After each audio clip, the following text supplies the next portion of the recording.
Alhamdulillahi Rabbil Alamin Ar-Rahmanir Rahim Maliki Yawmiddin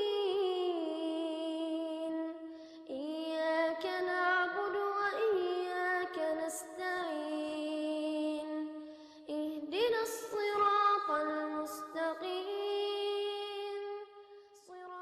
Darah istiadah itu irqun, keringat dari rahim, artinya darah yang keluar dari bukan dari dalam rahim tapi dari luar,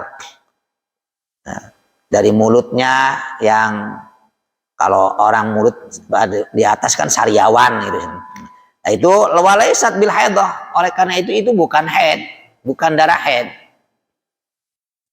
Karena itu penyakit. Fa idza aqbalatil haidatu fatrukis shalah.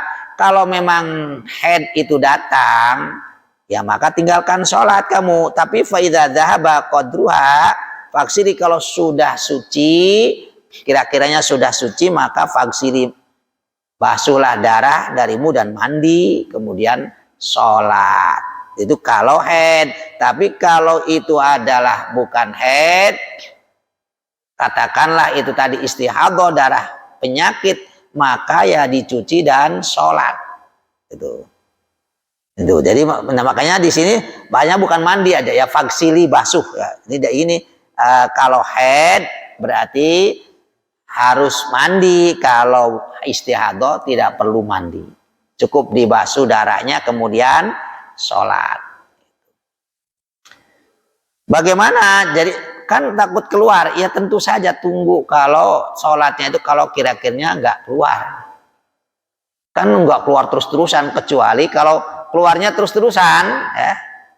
Nah itu baru namanya ada penyakit ya, salis atau beser. Ya. Beser itu ada beser kencing, ada beser kentut, ada beser haid. Ya. Lah itu orang yang kena penyakit seperti itu, jadi nggak usah nunggu berhentilah. Kapan berhentinya orang terus-terusan? Bagaimana caranya? Jadi begitu kalau terjadi nih, ada di antara kita yang beser kencing terus netes, ya. Jadi selalu pakai pempes. Jadi mau sholatnya, pempes yang adanya buang ke kolam, terus bersihkan. Ya. Setelah bersihkan, berwudu. Ya. Pada waktu berwudu kan keluar. Lah kalau begitu berarti bersihkan langsung di pempes, berwudu sudah. Ya. Saat dalam keadaan jalan pun netes, udah. Tapi nggak boleh lama-lama. Jadi begitu wudu langsung sholat. Udah. Bukannya itu najis, iya, tapi dimakfu. Karena memang sulit lah. Kapan sholatnya kalau nunggu berhenti memang netes terus. Gitu. Cuma syaratnya wudunya pada saat, nggak boleh kayak kita yang sehat.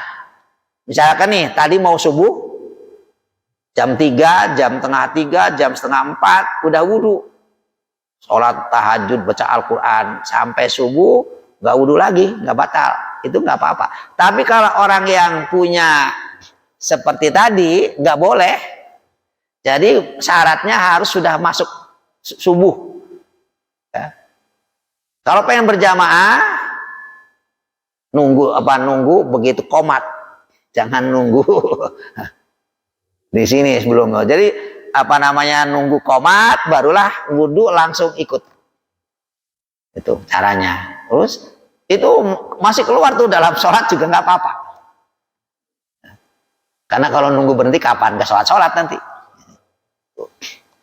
Nah begitu pula perempuan yang istihadah, andaikan yang terus, itu caranya seperti tadi. Tapi ada yang istihadah tuh nggak begitu, biasa keluar kayak aja tuh, tar jam sekian keluar, berhenti. Pada saat berhenti buruan cuci, bersihkan, basuh darahnya, langsung sholat. Wasolli ini tadi, fagsili dam angki fasolli, langsung sholat. Khawatir nanti keluar lagi. Kalau masih begitu enak, masih dalam keadaan bisa berhenti, bisa untuk ada waktu sholat. Tapi kalau yang beser, gak mungkin bisa. Ya. Nah, saya pernah menemukan, tapi laki-laki ya begitu, jadi beser kencing. Itu tapi nggak netes banyak aja, tes gitu. Tes itu jelas nggak bisa, nggak ada waktu untuk sholat itu. Nah, yang seperti itu tadi, jadi syarat wudhunya sudah masuk waktu dan langsung tidak boleh untuk melakukan hal-hal yang lain. Ya. Udah seperti qobliyah, nggak usah langsung apa aja, gitu, langsung fardunya saja.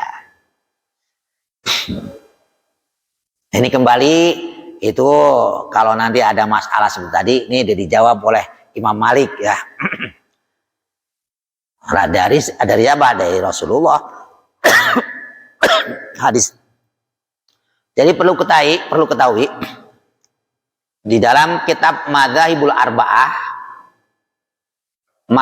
empat madhab Imam Abu Hanifah, Imam Malik, Imam Syafi'i, Imam Ahmad bin Hanbal. Ini berentetan nih guru. Paling tua Imam Abu Hanifah, punya murid salah satunya Imam Malik. Walaupun Imam Malik punya guru yang lain-lain banyak, cuma artinya saat ini pada. Nah, Imam Malik juga punya murid namanya Imam Syafi'i. Imam Syafi'i gurunya banyak, Imam Waqi, Imam bermacam-macam, tapi salah satunya Imam Malik. Nah, Imam Syafi'i punya murid namanya Imam Ahmad bin Hanbal. Imam Ahmad bin Hanbal juga begitu, beliau berguru pada Imam Syafi'i, tapi juga pada ulama-ulama yang lain ya. Sama Imam Syafi'i, Imam Malik berdua. Ini empat yang berkaitan ini setelah masa sahabat ya. Yang pertama kali tabi'in adalah Imam Abu Hanifah, membuat satu ya pendapat-pendapat dari mentafsirinya baik Al-Quran maupun hadis, yang dimaksud hadis ini begini, jadilah namanya satu madhab. Madhab itu aliran atau berpendapat, pandangannya seperti ini menanggapi hadis-hadis tersebut. Terus Imam Malik ini lagi, Imam Syafi'i ini lagi, Imam Abi, ini tidak semuanya berbeda ya, kebanyakan sama, yang berbeda itu sedikit gitu loh. Nah, akhirnya karena ada yang perbedaan banyak nanti, tapi tidak banyak yang lebih banyaknya ada sama ya. Sama, cuma nanti ada beberapa contoh menyentuh sentuhan laki dan perempuan. Imam Syafi'i batal ya. Aula ayatnya pada dalilnya aula mastumun nisa. Itu termasuk saling sentuhan antara laki dan perempuan, dikuatkan dengan hadis Nabi man massa ayyuma rajulin massa imra'atu atau zaujatahu falyatawaddo, maka hendaklah berwudu. Lah Imam Abu Hanifah aula mastum itu bukan makna bersentuhan. Maknanya ala mastum itu maknanya bersetubuh. Kalau bersetubuh baru batal wudunya. Kalau cuma bersentuhan tidak batal.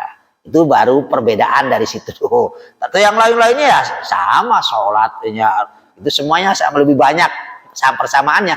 Maka orang belakangannya nih, katakanlah ininya setelah zamannya Imam Bukhari, Imam Muslim, itu semua ulama-ulama kumpul menganggap mereka empat ini dianggap sebagai madhab gitu loh. Rujukan orang-orang ada yang ke Imam Ahmad bin Hanbal, ada yang ke Imam Abu Hanifah, ada yang ke Malik, ada yang ke Imam Syafi'i. Gitu begitu namanya. Kenapa? Karena mereka yang pandai memahami Al-Quran maupun hadis dianggap oleh para ulama-ulama berikutnya. Ini termasuk ini. Ini anunya Imam Malik. Jadi kenapa di pesantren-pesantren bukannya kalau kiai pesantren itu banyak ya, bermadhab Imam Syafi'i, kenapa belajarnya hadisnya? Hadis kan tidak pandang bulu untuk siapa saja kan gitu ya. Jadi makanya di pesantren tetap mempelajari karangannya Imam Malik. Musnad, ada hadis besar Musnad Ahmad bin Hambal, itu juga dipelajari. Yang ini Imam Abu Hanifah nggak punya khusus membukukan. Imam Abu Hanifah murid-muridnya yang, jadi misalkan ada yang ngaji kayak begini nih, sayahnya nggak mencatat, bapak-bapak langsung dikumpulkan. Itu Imam Abu Hanifah. Jadi kalau Imam Malik kan langsung, Imam Ahmad bin Hanbal langsung, Imam Syafi'i langsung, kan gitu. Tuh. Biar tahu, biar jangan apa tuh yang sekarang itu belakangan ya, maaf, Abdul Wahab bin Muhammad bin Abdul Wahab itu belakangan, udah kurun-kurun ke sini, udah yang enggak ada jaminan Nabi. 4 mazhab ini masih dalam jaminan Nabi. Khairukum qarni waman yalunahum waman yalunahum. Sebaik-baiknya umatku, abadku adalah semasa aku. Siapa? Para sahabat. Jadi umat yang paling bagus adalah para sahabat. Secara keseluruhan, walaupun ada nanti tabiin lebih utama daripada sahabat. Ada sahabatnya sahabat yang tidak mengerti, tabiinnya orang yang luar biasa. Tapi secara kelas sahabat dipuji oleh Rasulullah. Waman yalunahum, setelah para sahabat yang bertemu Nabi, yaitu orang-orang yang tabiin itu orang-orang yang ketemu sahabat tapi tidak ketemu Nabi. Itu oleh Rasulullah dapat jaminan, jaminan kebaikan apa bagusnya. Waman yalunahum, nah tadi tabiin salah satunya Imam Abu Hanifah, Imam Nafi, Imam Hasan Basri, banyak ya. Ini yang saya sebutkan yang alim-alim, kalau yang ribuan. Kemudian waman yalunahum, kata Allah, setelahnya tabiin, yaitu disebut tabiin. Orang yang bertemu tabiin tapi tidak bertemu sahabat, apalagi Nabi. Nah ini disebut tabiin ini salah satunya Imam Malik. Imam Malik gak ketemu sahabat ya, ketemunya tabiin. Imam Syafi'i, Imam Ahmad bin Hambal. Waman ba'dahum, setelah tabiin yahununa wa yakdzibuna wa yahlifuna. Setelah tabiin itu banyak yang berkhianat, banyak yang berbohong, bikin hadis palsu dan sebagainya. Jadi Imam Syafi'i itu masih dapat jaminan Nabi. Saya kadang-kadang heran ada orang yang mencela Imam Syafi'i, membanggakan orang belakangan yang baru nongol ya. Imam Syafi'i masih jaminan Nabi. Imam Ahmad bin Hambal, Imam Malik, karena ya itu tabiin. Jadi kalau yang sudah setelah itu, ya itu harus benar-benar dipilih, harus benar-benar disaring, harus benar hati-hati karena banyak yang berdusta. Demi kepemimpinan, kekuasaan, bikin hadis palsu. Ya. Jadi kalau orang mau sama, kita itu nggak mungkin nggak ikut. Ya. Bagaimana kita bisa tidak ikut? Emangnya paham tentang Al-Quran, tentang hadis? Di dalam Al-Quran cuma aqimus sholat wa atuz zakat. Gimana caranya sholat kalau kita nggak ngikut? Muqallid. Jadi sombong kalau bilang jangan muqallid, jangan taklid. Kita barusan sholat, itu sudah taklid karena kita nggak tahu Nabi. Karena memahami Al-Quran cuma aqimus sholat, laksanakan sholat. Bagaimana cara sholat kita nggak tahu, dalam Al-Quran nggak ada jelaskan. Maka para sahabat melihat Nabi sholat, solu ro'ait kama solu kama ra'aitumuni usolli, solu kama ra'aitumuni usolli. Sholatlah kalian seperti kalian lihat saya sholat, kata Rasulullah. Tabi'in Imam Abu Hanifah, Imam Hasan Basri mengikuti, melihat para sahabat. Para sahabat, terus nanti tabi'in yang mengikuti sahabat, nanti tabi'in Imam Ahmad bin Hambal, Imam Malik, Imam Syafi'i mengikuti, para tabi'in mengikuti. Taklid namanya mengikuti itu. Terus Imam Bukhari, Imam itu mengikuti, Imam Syafi'i, Imam Ahmad mengikuti. Sampai sekarang pun tadi bapak-bapak itu pasti mengikuti yang dulu. Nah, makanya kalau sama-sama kita taklid, sama-sama kita mengikuti, ikutilah yang udah ada kebenaran zaman Nabi Muhammad. Yes. Yaitu para sahabat, tabiin. Nah, yang dipegang oleh para ulama itu kata-katanya, pendapatnya. Salah satu 4 mazhab, Ahmad bin Hambal, Imam Syafi'i, Imam Malik, Imam Abu Hanifah, itulah yang harus dipegang. Jangan Imam Bukhari itu masih muridnya, masih ininya Imam, udah di luar garis yang jaminan itu membuka hadis, tapi dengan karena telitinya setiap mau mencatat apa tuh namanya, ada dapat hadis dari seseorang rawi, dia nggak langsung dikumpulkan, sholat dulu 2 rakaat, ya Allah kalau ini benar tolong tangan saya bisa menulisnya, tapi kalau salah jangan sampai tangan saya bisa menulis. Itu saking telitinya, maka diakui oleh orang belakangannya lagi. Nah, itu diakui karena walaupun dia udah bukan masuk jaminan Nabi, tapi luar biasa ininya cara. Begitu para ahli hadis nggak sembrono, nggak kayak sekarang tahu baru apa namanya ini hadis mentafsiri sendiri. Maka kita selalu, para ulama itu selalu mengikuti, pandangan Imam Abu Hanifah begini, Imam Malik begini, karena mereka benar-benar ahli ijtihad. Syarat ijtihad itu kalau nggak mujtahid harus muqallid. Seperti kita ini muqallid namanya. Nah, mujtahid syaratnya harus menguasai Al-Qur'an, tafsirnya, ilmu tafsirnya, ya. Harus menguasai hadis, mustalah hadisnya, ilmu hadis maksudnya, harus menguasai tajrih wa ta'dilnya, harus menguasai fikih, usul fikih, kaidah fikih, ilmu nahwu, ilmu shorof, kaidah sorfiyah, kaidah nahwiyah, al-balaghah, bayan, ma'ani. Jadi 14 ilmu harus dikuasai. Mereka Imam Syafi'i, Imam Malik, Imam Abu Hanifah, Imam Ahmad itu menguasai. Lah sekarang profesor doktor paling tafsir saja, gak bisa nahwu. Profesor doktor apa tuh dari hadis cuma bisa hadis yang menguasainya, gak ada kayak mereka. Maka kita pantas wajib mengikuti pandangan mereka gitu.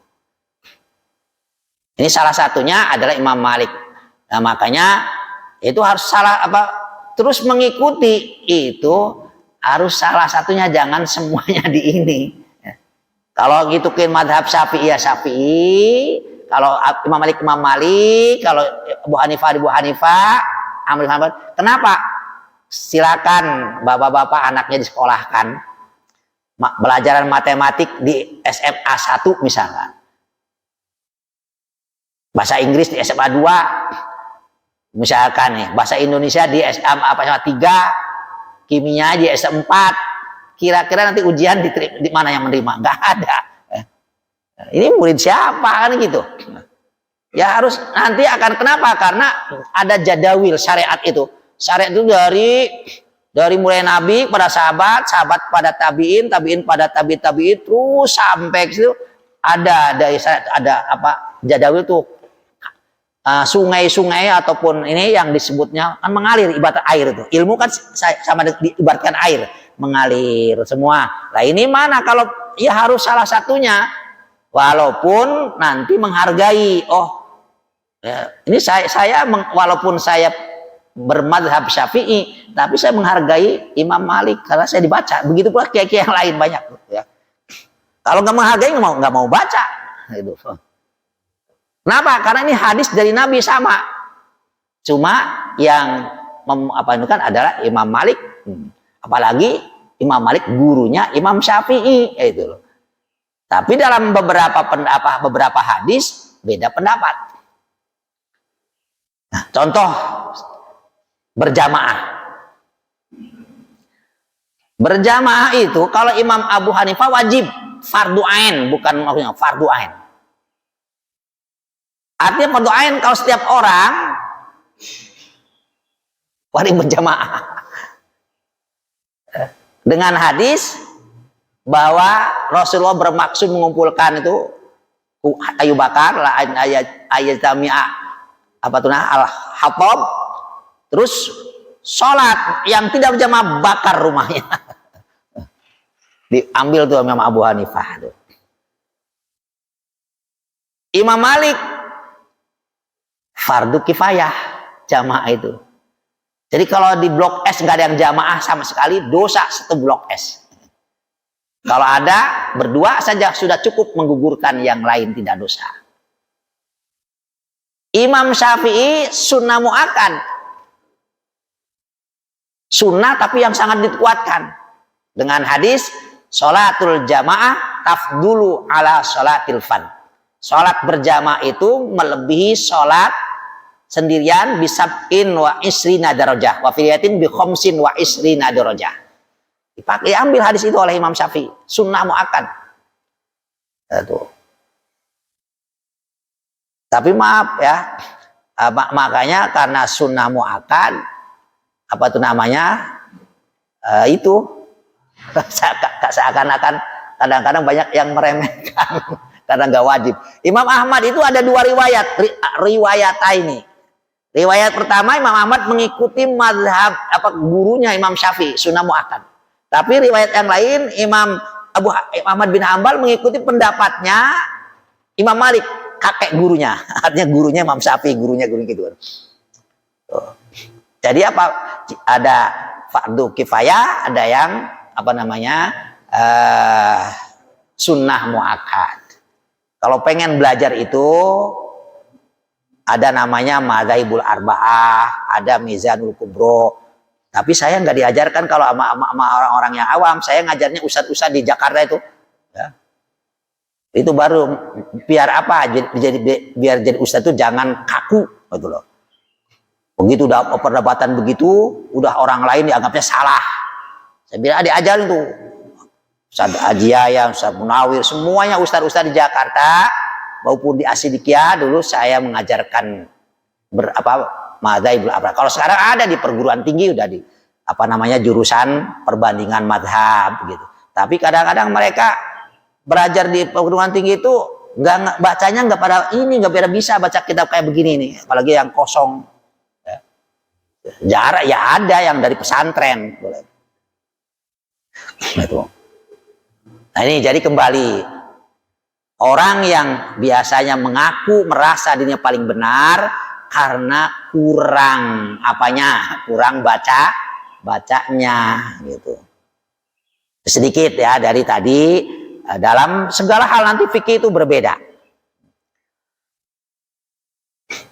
Wa haddatsani an Malikin an Nafi'in an Sulaim bin Yasar an Ummi Salamah zaujin Nabi. Kayak tadi contoh saja, misalkan nih kalau yang fanatik sama Imam Syafi'i, kok nggak kunut misalkan gitu.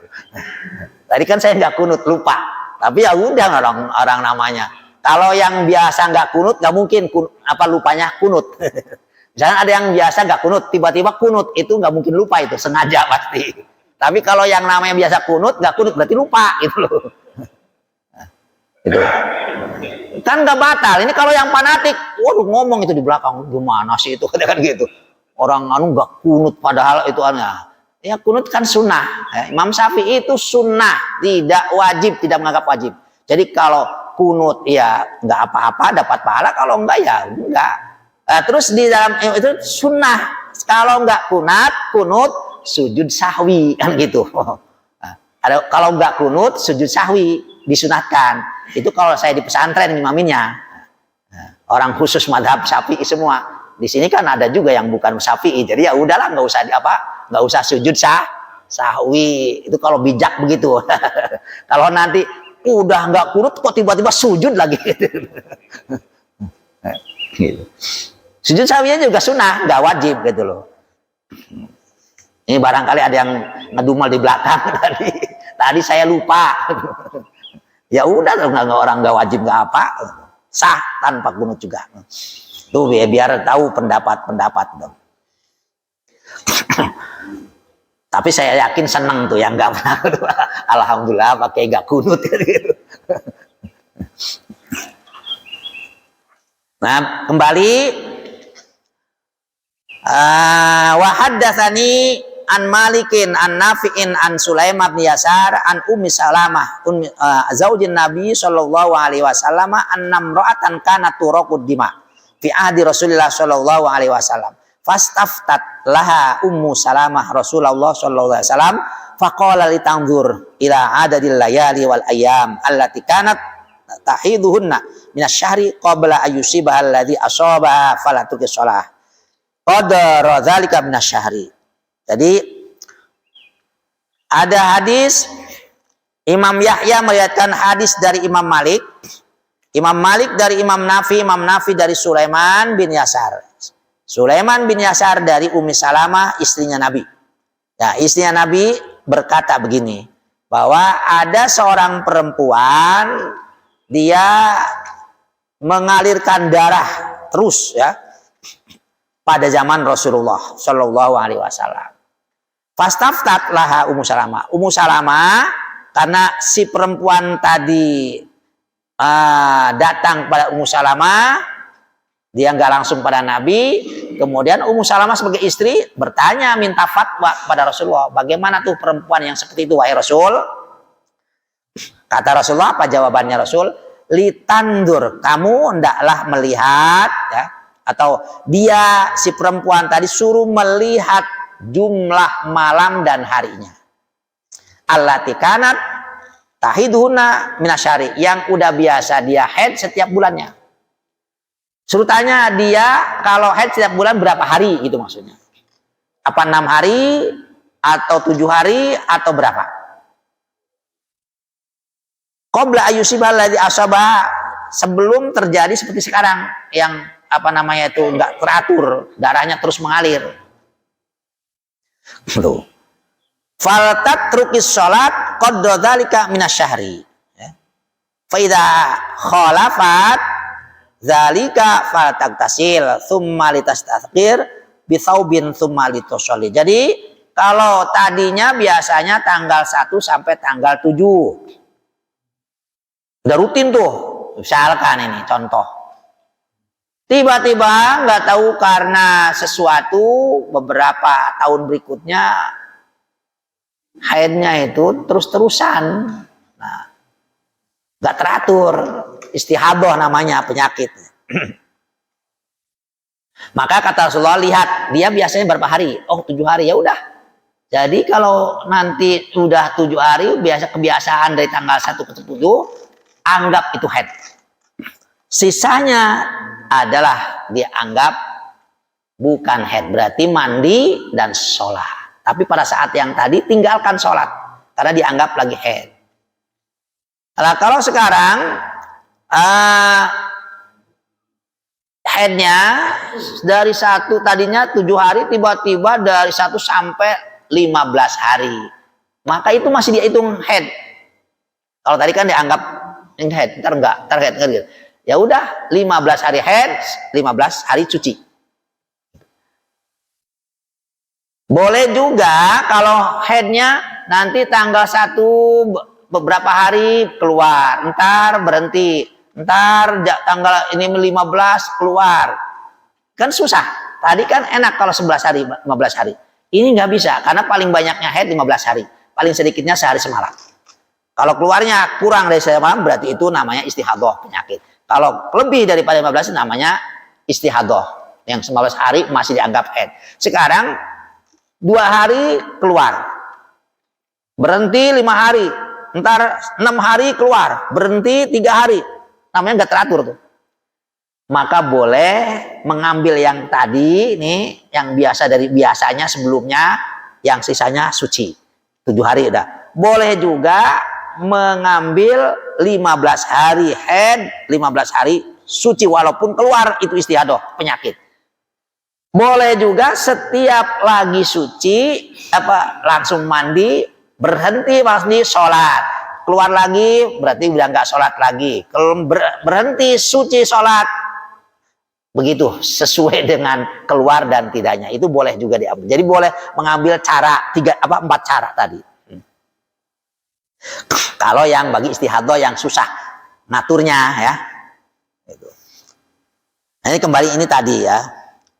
Wa haddatsani an Malikin an Hisham bin Urwah an Abi an Zainab bin Abi Salamah. Ini bapak-bapak walaupun nggak pernah haid harus tahu. Punya istri, punya anak, gitu. Punya cucu kalau yang ini kan belum tentu. Punya anak perempuan, menantunya ngerti belum tentu ya, maka sebagai bapak kewajiban. Kan sudah dibawa sama suami ya. Iya, suami kewajiban, bapak juga masih punya kewajiban. Karena kalau masalah hukum bukan hanya bapak, orang lain pun punya kewajiban untuk memberitahukan. Apalagi bapaknya, walaupun itu sudah punya suami. Makanya hasil harus mengerti. Annaha ra'at Zainab binta Jahsin allati kanat tahta Abdurrahman bin Auf wa kanat tustahadu fa kanat tagsilu wa tusalli. Imam Malik meriwayatkan dari Hisham bin Urwah dari bapaknya dari Zainab binti Abi Salamah. Zainab ini melihat bahwa Zainab binta Jahsin yang jadi istrinya Abdurrahman bin Auf. Jadi kalau tadi Zainab binti Abi Salamah melihat Zainab binti Jahsin. Dua nama Zainab tapi berbeda. Ya, Zainab binti Jahsin yang menjadi istrinya Abdurrahman bin Auf ini istihadah. Jadi sering mengeluarkan darah penyakit. Fakanat tagtasilu wa tusalli. Dia selalu mandi dan sholat. Artinya apa? Tadi jadi yang saya katakan dari tanggal 1 sampai 3 keluar haid, berarti nggak sholat. Terus tanggal 4-nya berhenti, dia sholat. Tar keluar lagi tidak sholat, berhenti lagi sholat, itu maksudnya begitu. Ini hadisnya. Jadi kalau yang mengambil seperti itu adalah hadis yang diriwayatkan oleh Zainab bin Abi Salamah, menceritakan Zainab bin Abi Jahsin sebagai istri Abdurrahman bin Auf itu selalu istihadah. Penyebab istihadah itu ada penyebabnya karena keturunan. Ada juga yang karena makanan atau obat-obatan lah sejenisnya disebabkan itu bisa istihadah. Yang ketiga ini yang banyak orang yang nggak tahu. Ada kalanya karena disetubui jin. Orang kalau disetubui jin itu bisa terjadi istihadah yang asalnya haid teratur jadi berubah tidak teratur. Bagaimana bisa seorang jin menyetubui manusia bisa terjadi menyerupai suaminya? Ya. Bisa terjadi tidak menyerupai suami, tapi dalam keadaan si istri tidur. Makanya Rasulullah menganjurkan kalau mau tidur baca basmalah 21 kali, surat Ikhlas 3 kali, Falak bin Nas, ayat kursi ditiupkan ke tangan, kemudian diusapkan ke tubuh. Nanti kalau melakukan itu, maka jin tidak akan mampu menyentuhnya. Jangankan menyetubui, menyentuhnya saja tidak akan mampu. Ya. Karena tadi, jadi ya, banyak, tidak sedikit. Karena tadi baca tadi, jadi si jin nggak akan bisa mampu menyentuh ataupun menyerupai suaminya, gitu. Kalaupun dia menyerupai suaminya, tiba-tiba suami itu tidak mampu karena bukan suami, jin. Jadi istihadah ada yang disebabkan oleh jin. Ya. Makanya tadi hati-hati setiap mau tidur jangan langsung tidur ya. Kembali. Wa hadatsani an Malikin an Sumayy bin Maula Abi Bakrin bin Abdurrahman annal Qaqa bin Ibn Hakim wa Zaid bin Aslam arsalahu ila Sa'id bin Musayyab yas'aluhu kaifa tagtasil mustahadha faqala tagtasilu min tuhrin ila tuhrin wa tatawaddau li kulli sholatin fa in ghalaba haddam istaghfarat. Imam Malik dari Sumayy, ya, namanya Sumayy, ya, Sumayy Maula Abi Bakr. Nah, jadi orang yang dibebaskan oleh Abu Bakar bin Abdurrahman, bahwa Qaqa bin Hakim dan Zaid bin Aslam ini ada dua sahabat Kok bin Hakim dan Zaid bin Aslam mengirimkan tadi ya Maula tadi Sumai ini kepada Sa'id bin Musayyab. Sa'id bin Musayyab ini ada yang berpendapat dia ketemu Nabi waktu kecil. Jadi makanya dimasukkan sahabat. Tapi ada yang berpendapat tidak ketemu walaupun dia lahir udah ada Nabi. Nggak ketemu itu udah bukan sahabat. Maksudnya karena dari tabiin karena ketemunya dengan sahabat. Nah, Sa'id bin Musayyab ditanya oleh tadi dua orang Kok dan Zaid, bagaimana ada perempuan yang istihadah, keluar darah yang tidak teratur, bukan haid. Kata Sa'id menjawab, taghtasilu min tuhrin ila tuhrin. Jadi mandilah dari suci ke suci, wa tawaddau berwali kulli sholatin, dan setiap sholat ya. Fa in badam, kalau sampai darahnya itu mengalahkan si perempuan tadi, farot, artinya ya sudah terus ya, di saat darah itu ini ditahan tidak usah sholat. Begini, kalau tadi setiap suci mandi sholat, yang setiap keluar dari haid berarti berhenti dia tidak boleh sholat. Sekarang beda lagi kalau Ibnu Said, makanya tadi saya mulai tinggal ini hadisnya yang jadi ambil taghtasilu min tuhrin la tuhrin. Jadi misalkan nih tanggal 1 sampai tanggal 15 ya. Nanti tanggal 16 sampai tanggal 30, nah ini ya pas biasanya suci itu walaupun keluar dianggap suci, ya. Mandi ya, itu. Terus sholat. Kalau misalkan nanti tanggal itu lagi, pokoknya dibagi dua lah, dibagi dua karena paling banyaknya haid itu 15 hari. Kesimpulannya beberapa hadis tadi ya boleh mengambil kebiasaan 7 hari, sisanya dibagi suci walaupun dalam keadaan keluar, anggap itu bukan haid tapi istihadah. Boleh setiap suci sholat, mandi sholat, dan setiap keluar berhenti itu walaupun bukan pada waktunya ya. Nah, boleh juga 15 hari untuk yang haid, 15 hari untuk dianggap suci gitu. Nah, ini kembali mana tadi?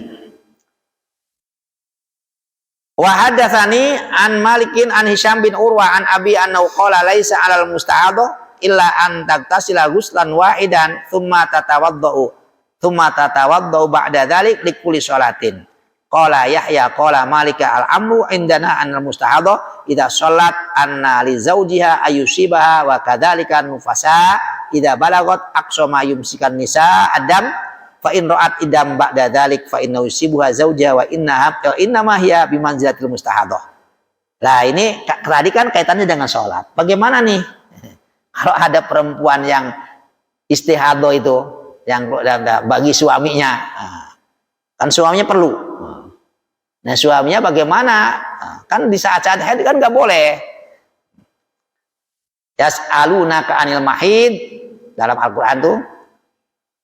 Yas'aluna kan kul huwa adan fa'tazilun nisa, kan Allah. Katakan Muhammad, haid itu adalah kotoran. Fa'tazilun nisa, kalian jauhi perempuan-perempuan yang dalam keadaan haid. Artinya tidak boleh bersetubuh, tidak boleh menyetubuhi istri yang dalam keadaan haid. Ini fa'tazilu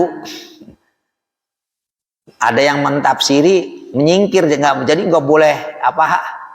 Yang namanya menyingkir kayak orang Yahudi, kalau istrinya haid itu menyingkir di ada rumah di gunung-gunung, punya tempat istirahat kalau saat istrinya haid, nyusahin ya. Kata itu dalam tafsir, yang nggak apa-apa, yang tidak boleh cuma bersetubuh, yang lainnya silahkan ya. Tidur bareng, makan bareng, itu nggak apa-apa gitu. Nah, ini makanya kalau ada seorang suami punya istri yang istihadah, Bagaimana ini kalau hadis di sini nih? Al-amru indana itu maksudnya. Gimana itu kan tadi urusan dengan Allah.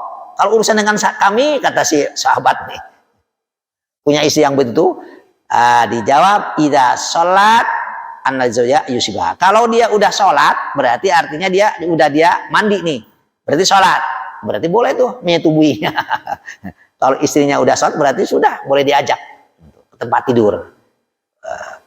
Tapi wakadalik kalau dia belum belum sholat, berarti nggak boleh deket-deket, nggak boleh mengajaknya ke tempat tidur. Itu begitu. Itu jawabannya. Jadi tadi dilihat lah, kalau caranya tadi jadi bisa boleh memilih, ambil yang kebiasaan, sisanya semuanya suci, mandi, sholat, jadi berarti boleh itu berhubungan dengan suami. Ambil setiap keluar anggap haid, begitu berhenti langsung mandi, sholat, berarti boleh berhubungan.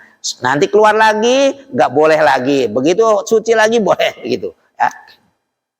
Boleh juga ambil 1 sampai 15 hari anggap haid, mau keluar mau enggak, setelah 16 hari kesananya ambil itu suci, mau keluar mau enggak.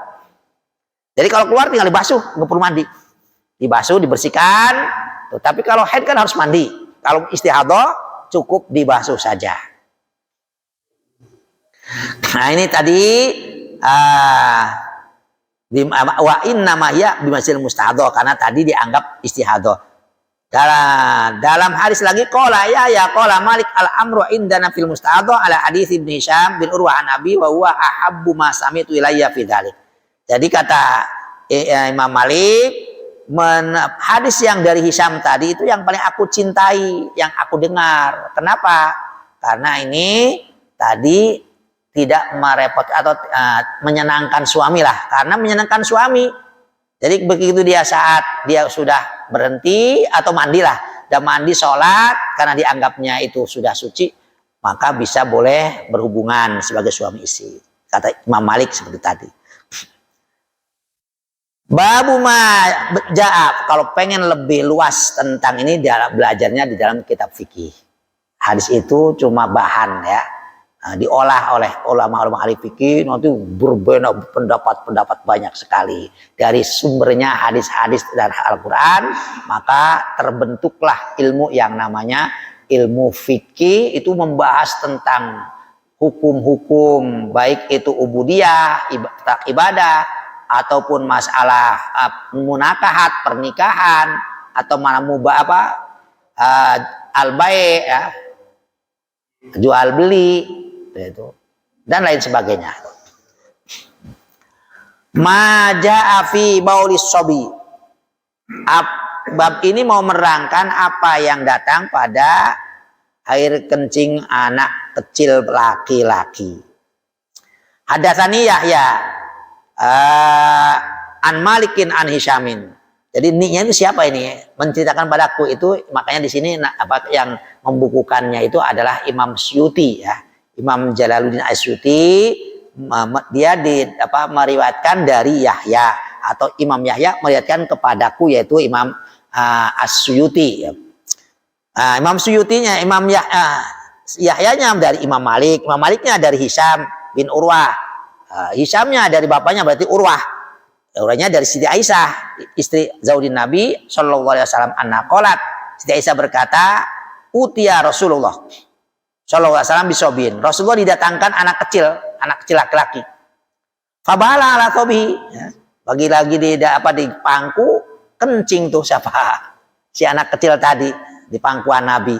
Fada'a Rasulullah bimain. Kemudian Rasulullah mengambil. Da'a ini maknanya ada yang berdoa, ada yang mengambil, ada yang mengajak. Tinggal muta'addi. Muta'addi itu ada huruf apa di kedepannya. Kalau ada ba kayak begini, bimain, berarti maknanya mengambil. Kalau misalkan ada ila, berarti mengajak. Kalau nggak ada berarti maknanya berdoa itu. Kalau ada huruf fi beda lagi ya. Jadi kalau ada fi maknanya Jadi memasukkan atau jadi lafal satu artinya beda-beda. Makanya maaf, jadi bahasa Arab itu singkat. Coba aja misalkan ini diterjemahkan, halamannya gede ini. Hadatsani itu tadi kalau diterjemahkan pakai Latin banyak, pada Arabnya cuma sedikit. Itu. Makanya kata ahli mazhab atau pengikut mazhab Syafi'i, kalau ada Al-Quran, kemudian ada tafsirnya, kalau hurufnya sama, ya masih belum boleh. Kalau misalkan huruf Al-Quran dengan huruf terjemahnya itu sama, itu belum boleh disentuh, harus punya wudhu maksudnya. Belum boleh tanpa wudhu, harus berwudhu. Walaupun itu tafsir bukan Al-Quran, karena antara huruf Al-Quran dengan huruf tafsirnya sama, apalagi kurang. Nah, kalau lebih banyak tafsirnya maka baru boleh. Kenapa? Karena dia berarti bukan menyentuh mushaf, karena ada tafsir. Tafsir itu kan bahasa manusia, bukan Al-Quran, bukan Allah. Jadi boleh.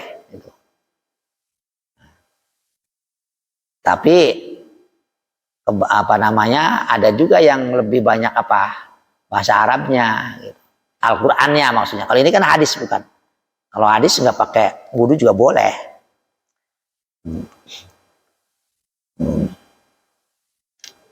Dengan ayat dengan Imam Syafi'i dengan dalil apa? Kok nggak boleh emang kenapa? La yamassuhu illal mutahharun, itu ayat Al-Qur'annya. Tidak boleh menyentuh Al-Qur'an, mushaf maksudnya, kecuali orang-orang yang disucikan, mutahharun, disucikan dari haid, nifas, jinabat, tidak punya wudhu. Ayatnya bukan illat tohirun. Kalau la yang illat tohirun itu bisa. Kenapa? Karena tohir itu orang suci, manusia itu sudah suci. Tanpa wudhu sudah suci. Tapi ayatnya mutahharun, disucikan, berarti disucikan dari apa? Manusia udah suci kok disucikan? Disucikan dari hadas kecil, hadas besar, haid, nifas. Makanya bagi yang haid, bagi yang nifas, bagi yang tidak punya wudhu, tidak boleh menyentuh Al-Quran, itu Imam Syafi'i. Ya. Ini yang lebih banyak antara Imam Syafi'i dan Imam Abu Hanifah. Kalau dengan gurunya Imam Malik atau dengan apa itu enggak. Sering ya ada, tetap ada, tapi sering nanti imam muridnya nih Imam Abu Hanifah kadang-kadang ikut Imam Abu Hanifah, kadang-kadang sama, bukan ngikutnya, pendapatnya tuh sama dengan gurunya Imam Syafi'i, kadang-kadang samanya dengan Imam Abu Hanifah, begitu pula Imam Malik. Jadi yang paling ini dua nih sebenarnya antara Imam Abu Hanifah dengan Imam Syafi'i yang sering banyak perbedaan. Nah, dua ini kadang-kadang sama dengan Imam Syafi'i, ada yang sama dengan Imam Abu Hanifah. Dalam hal sentuhan, Imam Syafi'i sendirian ya, membatalkan atau tidak boleh membaca Al-Quran itu. Tapi nanti yang lain-lainnya banyak juga. Ini gini kabar. Tadi soal jamaah luar biasa. La sholata li jaril masjid illa fil masjid. Tidak sah, itu Imam Abu Hanifah ya. Tidak sah sholatnya orang yang dekat masjid kecuali di masjid. Jadi kalau orang yang dekat masjid, kalau sholatnya di rumah nggak sah. Kata Imam Abu Hanifah. Ya. Tapi Imam Syafi'i enggak. La sholata lijal masjid illa fil. Tidak sempurna. Karena jamaahnya tadi kan kalau tidak sempurna orang yang sholat di rumah padahal dekat masjid. Kalau Imam Abu Hanifah tidak salah. Yang dua ini, Imam Abu Hanifah, Imam Malik, sama pendapatnya Imam Syafi'i. Jadi sah-sah saja, cuma tidak sempurna. Kalau Imam Abu Hanifah tidak sah pokoknya. Ini banyakkan di Irak, hanya keras-keras. Imam Abu Hanifah tuh pendapatnya banyak yang keras, ekstrim. Contohnya, mangkutina duna mali fahuwa syahid. Hadis itu ditafsiri oleh Imam Abu Hanifah, kan siapa yang membela hartanya terbunuh, siapa yang terbunuh karena membela hartanya, maka dia mati syahid. Kalau terbunuhnya mati syahid, berarti kalau membunuh tidak dosa.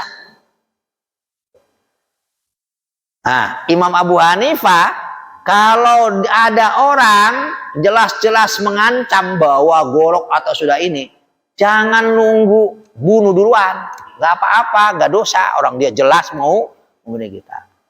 Lah kalau Imam Syafi'i enggak. Jadi sebelum jelas-jelas, jadi menghindar dulu bagaimana bertahan. Kalau sudah tidak, udah dengan cara bermacam-macam, udah terpepet, udah nggak bisa ada jalan lain, barulah boleh membunuh. Nah ini yang dalam hal ini juga sama nih, Imam Malik, Imam Ahmad bin Hanbal ikut atau sependapat, bukan ikut ya, sependapat dengan Imam Syafi'i, tidak sependapat dengan Imam. Kalau di Irak orangnya galak-galak atau pegang madhabnya gitu. Contoh ini banyak sekali nanti. Nah, kembali pada tadi pelajaran bahwa Rasulullah lagi mangkuk anak, kencing si anak natin, maka Rasulullah mengambil air. Setelah mengambil air, faat bau iya, kemudian apa itu namanya, jadi si air itu disiramkan kepada kencing anak tadi. Artinya hadis ini menunjukkan bahwa air kencil anak laki-laki yang masih belum makan apa-apa kecuali air susu itu namanya najis mukhaffafah, cukup disiram, tidak perlu dibasuh, diperes, dihilangkan ainun najasanya ya. Cukup disiram. Tapi yang khusus laki-laki, kalau anak perempuan walaupun belum makan apa tetap mutawassithah ya. Tetap artinya dihilangkan ainun najasah. Cara menghilangkannya kalau mutawassithah itu dihilangkan ainun najasah, zatnya najisnya itu harus warna hilang, bau hilang, apa namanya, berasa hilang, itu ainun najasah. Tapi kalau yang mukhaffafah nggak perlu, udah siram aja udah. Walaupun masih kelihatan kuning-kuning, udah tetap suci. Karena tapi khusus anak laki-laki ini, dalilnya hadisnya ini, anak laki-laki yang belum makan apa-apa kecuali ASI. Kalau perempuan, anak perempuan, bayi perempuan, walaupun belum makan ASI tetap mutawassithah. Makanya najis itu ada mughalladhah, mutawassithah, dan mukhaffafah. Ya. Dibagi dua lagi, ada ainnya, ada hukmiyah. Gitu. Mughalladhah itu najis yang diberatkan, itu najisnya babi, anjing, babi, dan yang mamatawala minhuma. Yang lahir dari anjing dan babi, artinya perkawinan babi dengan kambing misalkan, itu yang lahirnya itu jadi najis mughalladhah. Ya haram. Sekarang ada loh ya. Ini saya tak dikasih tahu sama pedagang daging di pasar itu yang antar di dekat Jati Bening, apa namanya? Pasar apa? Yang Jati Bening tuh, terus di belakang itu tuh perbatasan antara Bekasi dengan Jakarta aja gitu. Sumber Harta. Ya, itu pasar Sumber Harta, dia dagang di situ. Jadi supaya dapat untung besar, jadi daging kambing itu dicampur dengan daging babi hutan. Kan orang dapat dia buru tuh lumayan, dijual murah, jadi dicampur, kasih pewarna yang sama dengan warnanya daging. Itu dia ngomong sendiri. Sudah dia bertobat, saya nerangin tentang tidak akan masuk layadkhul jannah man nabata min suhtin haramin. Tidak akan masuk surga orang yang tumbuh besar dagingnya dari makan barang haram. Dia ketakutan. Barang haram itu ada dua. Haram itu ada yang haram hakiki, ada yang haram sababi. Haram hakiki, babi, bahan bangkai, darah, itu datiahnya jadi haram. Lah kalau yang sababi, datiahnya ya nggak haram, tapi dengan sebab itu jadi haram. Contohnya, yang namanya pisang, yang namanya buah-buahan, yang namanya itu halal, tidak haram. Tapi kalau ngambil punya orang, di depan rumah orang diambil tuh, Jadi haram, bukan haram buahnya, tapi haram sebabnya dia ngambil punya orang, bukan dengan dapat beli atau dapat dikasih, kan gitu. Lah itu yang banyak haram sababiyah, banyak sekali. Ya. Hasil korupsi itu haram sababi, uangnya yang nggak haram, tapi sababinya mencuri, menipu, mengambil hak orang lain tanpa permisi, pokoknya banyak. Dengan jual beli yang tidak pakai aturan jual beli, itu banyak sekali. Jadi kembali itu ngaku seperti tadi. Jadi anjing, babi dan yang lahir dari babi dan anjing itu najis mughalladhah. Cara mensucikannya harus 7 kali cucian, salah satunya ihdahuna ini Rasulullah ya. Fagsilu bisab'in ihdahunna bitturab. Nanti insya Allah di bab najis akan ada. Salah satunya dicampur dengan tanah. 7 kali. Berat, mughalladhah, berat cara mencucinya. Kalau tadi mukhaffafah, mutawasito gampang, tinggal biasa dibersihkan sudah. Apalagi mukhaffafah cukup disiram. Tidak perlu digosok-gosok dan lain sebagainya. Kembali an Abu Haddatsani an Malikin an Abi Syihab an Ubaidillah bin Utbah bin Mas'ud an Ummi Qaisin binta Mihson anat atat bibenin laha sogirin. Ummi Qais datang ya dengan membawa anak yang kecil, lam yakulit to'am, yang belum makan makanan apa-apa kecuali ASI. Datang kepada siapa? Datang kepada Rasulullah. Fa'ajlasahu, kemudian Rasul itu senang dengan anak kecil ya. Begitu ada anak kecil langsung diambil di pangku sama Rasulullah fi hijrihi. Begitu lagi di pangku, fabala ala taubi. Dia kencing sama kainnya Nabi. Fada Rasulullah bimain. Kemudian Rasulullah mengambil air, ya. Fanabahu menciprati, walam yaghsil, tidak dibasuh tuh kainnya, cuma dicipratin doang. Nah, ini namanya najis mukhaffafah. Cukup dicipratin, cukup disiram, tidak perlu digosok-gosok seperti najis mutawasito, ya, yang umumnya. Nah, ini dalilnya ini tadi. Dan ini menunjukkan bahwa maaf nih kalau ada bapak-bapak nggak mau gendong anak, cucu. Itu orang yang tidak sayang sama anak. Rasulullah bukan anaknya sendiri aja pada di pangku, apalagi cucunya, apalagi anaknya. Hasan Husain cucunya sampai naik di punggungnya, main itu. Anak orang lain aja dikencingin sering. Tadi di atas, jadi sering saking senang dengan anak-anak kecil. Ya tapi walaupun senangnya tetap harus dididik. Kalau anak itu nggak melakukan hal yang tidak baik, harus diingatkan, dididik, diajarin gitu. Bukan berarti senang membiarkan aja anak mau naik loteng biarin jatuh, bukan. Itu bukan sayang. Ya, harus dilarang kalau kira-kira berbahaya. Itu sayang itu bukan berarti selalu diikuti apa kemauannya.